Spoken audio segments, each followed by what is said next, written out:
If you like a good movie and love a tasty treat, you could win one of 3 HD flat screen TVs. This is your chance to snack, watch, and win. Buy a 3-pack of Act 2 popcorn or a 10-ounce Crunch and Munch, plus a Hershey's milk chocolate or cookies and cream bar. Write your name and number on the back of the receipt. Drop it off at Pritchard's, Robinson Road, or Caleb Bahamas, Marathon Mall. Then order a movie from Rev TV On Demand, Channel 500, for your chance to snack, watch, and win. Enter today. Promotion ends August 30th. Good evening, everyone. You're tuned into NB12. Coming up tonight in news, law enforcement officers threaten to take action. We'll tell you why. A Fox Hill man charged with the murder of 17-year-old Altronica Young. Police and Defense Force officers search for a missing jet ski operator. Plus, the Education Minister addresses disappointing national exam results. I'm Bonnie Toot, and NB12 starts now.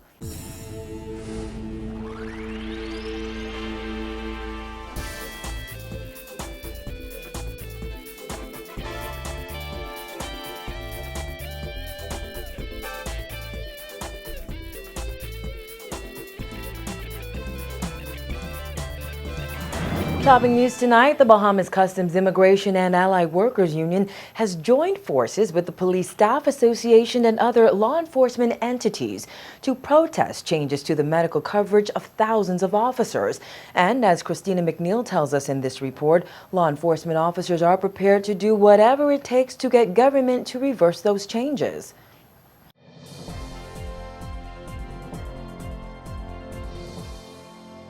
Law enforcement officers may be prepared to take industrial action if necessary if government does not reverse its decision regarding medical coverage for law enforcement officers. Effective July 1, 2013, government entered into a new medical insurance arrangement for all law enforcement officers.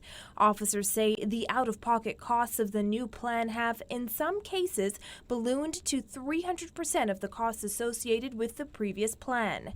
BCIAWU Vice President Sloan Smith says this isn't a political issue, but an assault on the pockets of hard-working law enforcement officers. Politicians come and go. Some have greater longevity than others, but they come and go.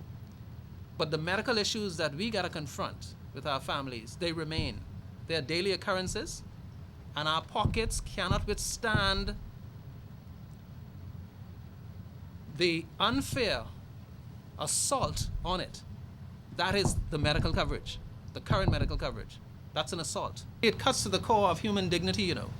When a man working hard for the government, for his country, is unable to go to the medical practitioner of his choice to cause that him and his family get good medical coverage, the institution that he chooses to go to, that he is unable to do it because the costs are so prohibitive.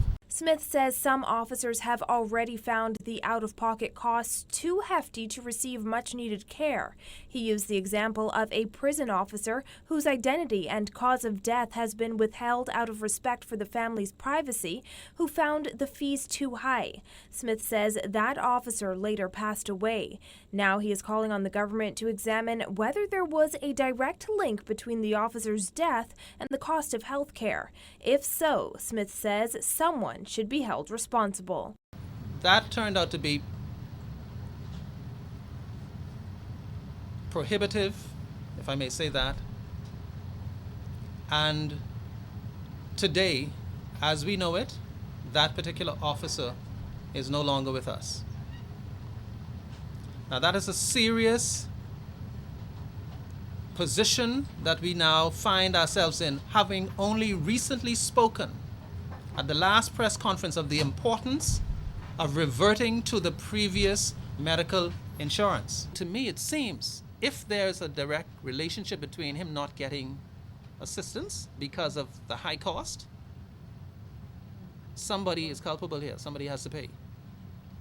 And I would suggest, certainly to that family and all such families, because of this medical insurance not being agreed upon by us and the contract being broken, that they would pursue and seek to get some kind of reparations for what has happened there, what has transpired there.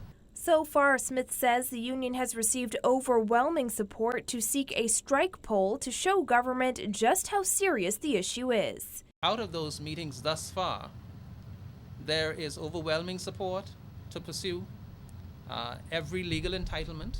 That includes seeking a strike poll where the members in the Customs and Immigration Department simply show up and determine if they want to move forward with a strike. All right? All you want is a strike certificate. The BCIAWU has filed a trade dispute seeking to have the Ministers of Finance and Foreign Affairs and Immigration revert to the previous medical plan. The union expects to meet with officers on other family islands before seeking to secure a strike certificate. Reporting for NB12, I'm Christina McNeil. The 5-member jury in the Jamie Smith coroner's inquest toured the Central Detective Unit today, specifically the room where Smith took his last breaths. The 35-year-old died from asphyxia or lack of oxygen while in police custody at CDU on February 9th. Inspector Ezra Maycock, Sergeant Keno Smith, Corporal Brian Roach, and Corporal Sterling Knowles, who were with Smith when he died, are interested parties in the hearing. They accompany the jury and Coroner Janine Weish Gomez on the tour of the area where Smith died. However, the media was not permitted to sit in on this afternoon's proceedings. Earlier today, the coroner's court heard from the final witness in the inquest, toxicologist Cyprian Cawley. He told the court that he tested a blood sample from Smith and traces of marijuana were detected. Cawley said one side effect of marijuana consumption could be impaired cognitive function, which may cause one to act unreasonably when compared to normal behavior. He added that although no other drugs were detected in Smith's blood sample, that did not mean other drugs were not present. Rather, they were not at detectable levels. Cawley's results were confirmed by a lab in Miami, Florida. Attorney Christina Galanos, who represents the interest of the Smith estate, asked if another side effect of marijuana consumption could be loss of coordination. Cawley replied yes. And in other court news, one of 3 teenaged boys arrested in connection with the murder of 17-year-old Alternica Young was arraigned in the magistrate's court this morning.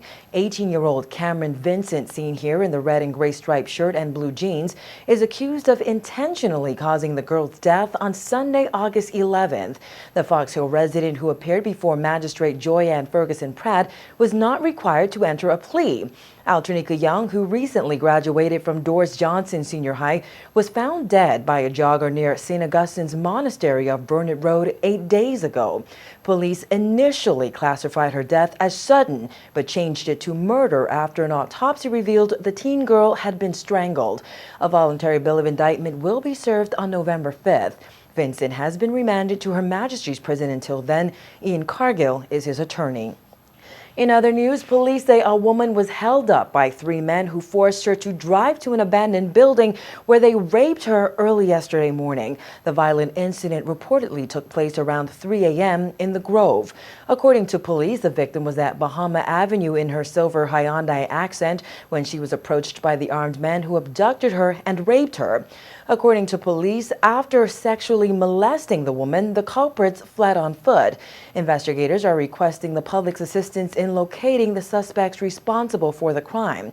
Anyone with information is asked to contact police at 919-911, Crime Stoppers at 328-TIPS, or the Central Detective Unit at 502-9991. A family is tonight praying for the safe return of a jet ski operator who went missing in waters near Cabbage Beach Sunday afternoon. Rufus Stewart's jet ski reportedly turned up near Paradise Island. However, search and rescue teams comprising police and Defense Force officers have not found the Burnett Road resident. Worried relatives now say something isn't right. All of us are grieving, all of us are hurting, but we're just praying and asking God to just where we is to keep him, guide him, protect him, that we can see our loved one again.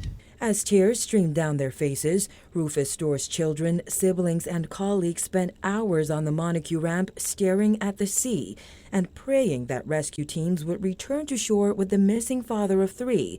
Police say the 49-year-old owner of Cool Runnings was last seen riding his jet ski near Cabbage Beach with a female passenger at around 3:15 Sunday afternoon. Then came the call that every family dreads. It's around about 4 o'clock yesterday afternoon. We just got a call and they said that he was missing because they found his jet ski floating So we got kind of curious and suspicious because he's a person that once it gets cold or any weather comes in, he always come in. So, that was very unusual when we found that out. Because we knew right then and the instinct told us something was not right. Store's aunt Sandra Ferguson Rose says his shirt was found near his jet ski. Meantime, Superintendent Stephen Dean says he believes a boater found the passenger on Store's jet ski floating near Paradise Island. She was wearing a life vest. He says police officers spoke with the Bahamian woman last night, though it's unclear if she was a customer or an acquaintance.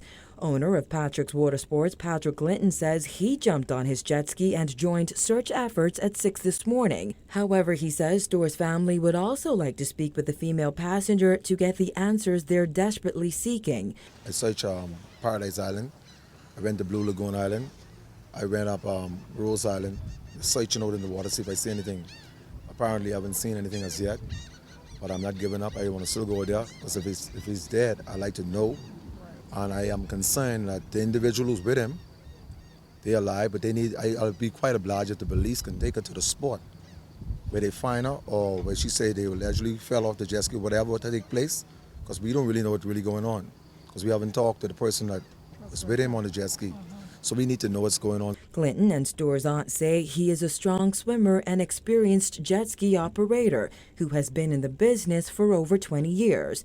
They're hoping that experience will save his life. Rufus is one of the best. When I say one of the best, you have well manly, well honest, a gentleman with integrity. And I'm serious with this. That's one I look up to. You know? He was a former Defense Force officer, so I feel like if there's any swimmer, he can handle himself. Yes. So we need to get to the bottom of this to know what's going on. That's all right now. As a family, we want closure because my older sister, who is his mother, she lives in the United States, and right now she is very distraught when she got the news. So I am standing in the gap for her.